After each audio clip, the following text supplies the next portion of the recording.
Good morning students, myself Kiran Sharma. आज मैं आपके लिए प्रकरण संज्ञा पढ़ाऊंगी। प्रकरण मीन्स टॉपिक, संज्ञा यानी नाउन।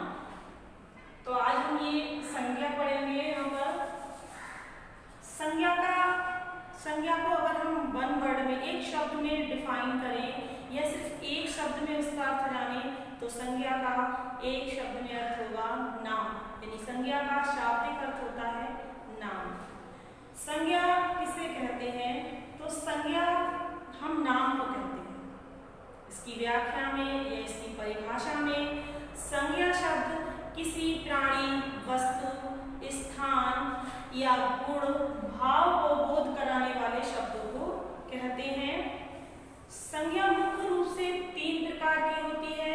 नंबर 1 व्यक्तिवाचक संज्ञा, नंबर 2 जातिवाचक संज्ञा और नंबर 3 भाववाचक संज्ञा। लेकिन इसके दो रूप को हमने और माना है। मुख्य रूप से तो तीन प्रकार की होती है, लेकिन दो रूपों को और स्वीकारा गया है। टोटल 5 प्रकार की होती है। जातिवाचक संज्ञा के अंतर्गत वो दोनों भेद आते हैं जिन्हें हम समूहवाचक संज्ञा या द्रव्यवाचक संज्ञा के नाम से जानते हैं। तो सबसे पहले हम संज्ञा की परिभाषा समझेंगे। संज्ञा की परिभाषा,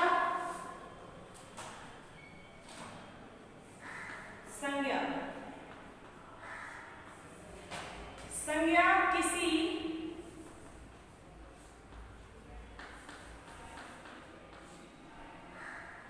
प्राणी,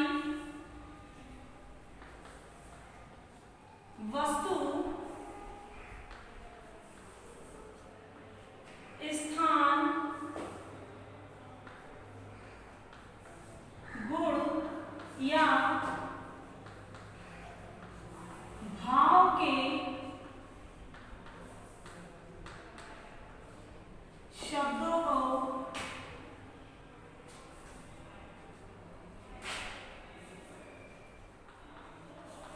बोध कराने वाले,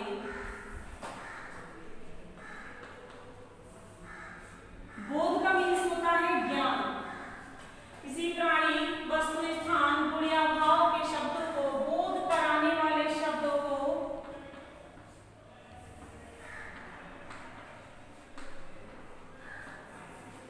संज्ञा कहते हैं। संज्ञा कहते हैं। संज्ञा मुख्यतः 3 प्रकार की होती है। संज्ञा मुख्यतः कितने प्रकार की होती है? 3 प्रकार की होती है। तो सबसे पहले हम इन शब्दों को समझेंगे। प्राणी, वस्तु, स्थान, गुण,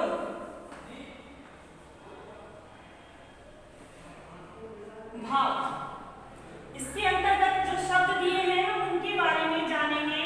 प्राणी में हम किसी का भी नाम यहाँ लिख सकते हैं, जैसे राम, श्याम, महात्मा गांधी।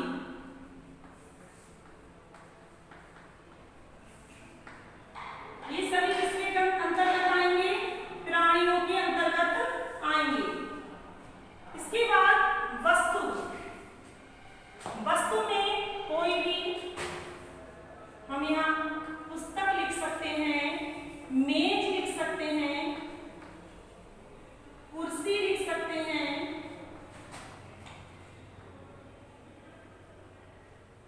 वस्त्र आदि। अब स्थान, स्थान किसी प्लेस या जगह के बारे में भी, जैसे किसी शहर का नाम, मान लीजिए लखनऊ, यहाँ पे एक शहर का नाम क्या है? लखनऊ।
होती है।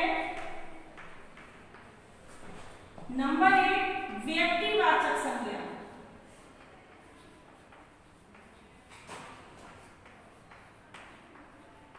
नंबर 1 व्यक्तिवाचक संज्ञा। नंबर 2 जातिवाचक संज्ञा।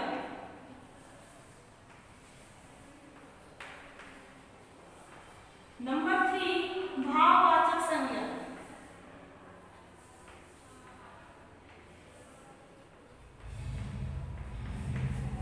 अब भाव, ये तीन मैंने यहाँ पे लिखा है मुख्यता, यानी मुख्य रूप से तो 3 प्रकार की होती है, लेकिन 5 प्रकार की संज्ञा है। तो जातिवाचक संज्ञा के अंतर्गत ही एक संज्ञा है यहाँ पर समूहवाचक संज्ञा। समूहवाचक संज्ञा और द्रव्यवाचक संज्ञा। द्रव्यवाचक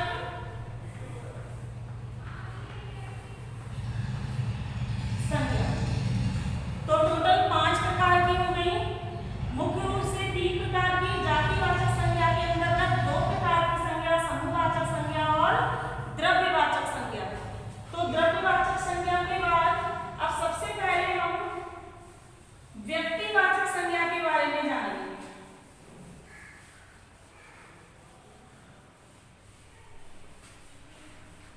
व्यक्तिवाचक संज्ञा के बारे में, व्यक्तिवाचक संज्ञा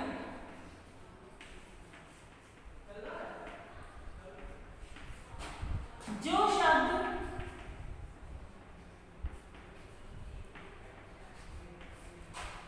किसी प्राणी, वस्तु, स्थान का बोध कराए। ठीक है, बोध कराए। वह शब्द जो शब्द किसी प्राणी, वस्तु का बोध कराते हैं, स्थान का, वो सब किसमें आते हैं? प्राणीवाचक संज्ञा में आते हैं। जैसे कि किसी शहर का नाम इंडिया गेट, रामायण, व्यक्ति विशेष पंडित जवाहरलाल नेहरू, ये सारे एग्जाम्पल किसमें आएंगे? सारे उदाहरण किसमें आएंगे? व्यक्तिवाचक संज्ञा में आएंगे। नंबर 2 जातिवाचक संज्ञा।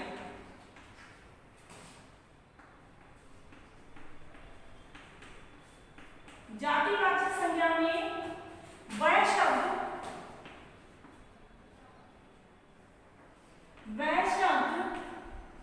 जो किसी विशेष जाति समूह का ज्ञान कराए। जाति समूह का ज्ञान कराए, वो सब किसमें आएंगे? वह शब्द जो किसी विशेष जाति समूह का ज्ञान कराए, वो किसमें आएंगे? सब जातिवाचक में। जैसे अध्यापक, विद्यार्थी, ये अध्यापक एक किसी जाति विशेष के समूह का ज्ञान कराया है, विद्यार्थी भी एक किसी विशेष जाति समूह का ज्ञान कराया है। तो ये किसमें आएंगे? हमारे जातिवाचक संज्ञा के अंतर्गत आएंगे। अब भाववाचक संज्ञा। नंबर 3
बोलकर आते हैं समूहवाचक संज्ञा कहलाते हैं। जब समूहवाचक संज्ञा कहलाती है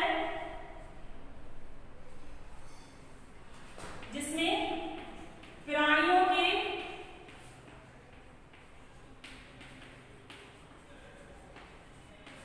समूह का बोध होता है, प्राणियों के समूह का बोध होता है।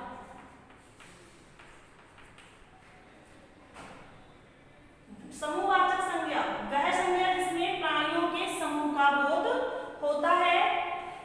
जैसे कक्षा, कक्षा में किसी एक विद्यार्थी से कक्षा नहीं होती, किसी एक स्टूडेंट से कक्षा नहीं होती है। कक्षा के लिए बहुत सारे विद्यार्थी होते हैं, 10, 5, 4, 6, मतलब इससे ज्यादा। एक विद्यार्थी से कक्षा तैयार नहीं हो जाएगी, कक्षा शुरू नहीं हो जाएगी। भीड़, सेना, झुंड, ठीक है, भीड़, सेना, झुंड आदि। टोली भी इसी में आएगा। कक्षा, भीड़, सेना, समूह, झुंड आदि ये सारे किसमें आएंगे? समूहवाचक में आएंगे। इसके बाद है द्रव्यवाचक संज्ञा।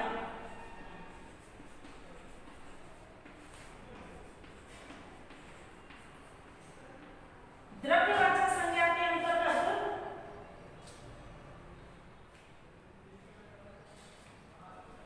जिन शब्दों से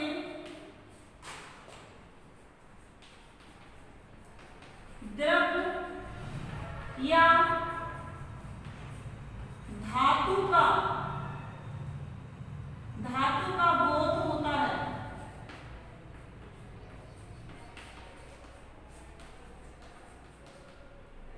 जैसे जिन शब्दों से द्रव्यवाचक संज्ञा में जिन शब्दों से द्रव्य या धातु का बोध होता है वो द्रव्यवाचक संज्ञा के अंतर्गत आते हैं।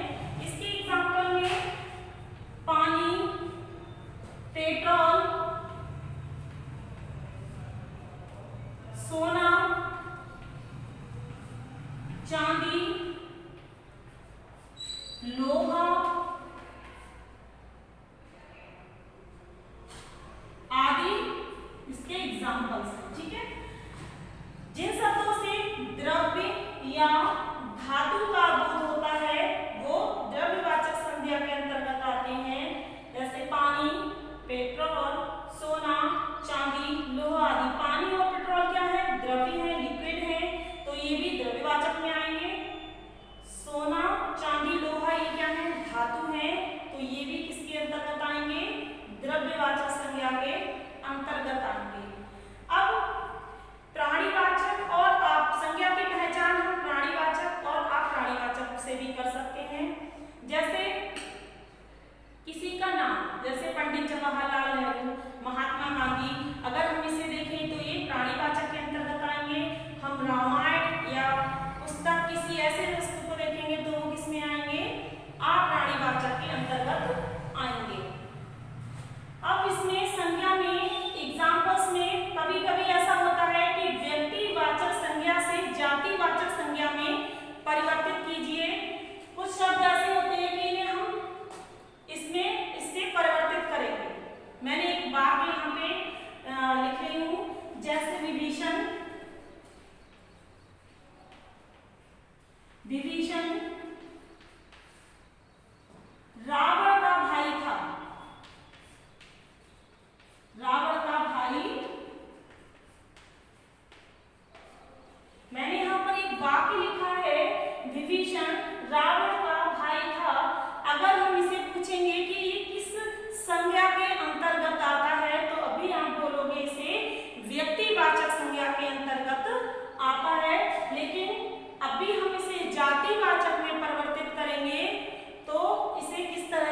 व्यक्तिवाचक से जातिवाचक में परिवर्तित हो जाएगा।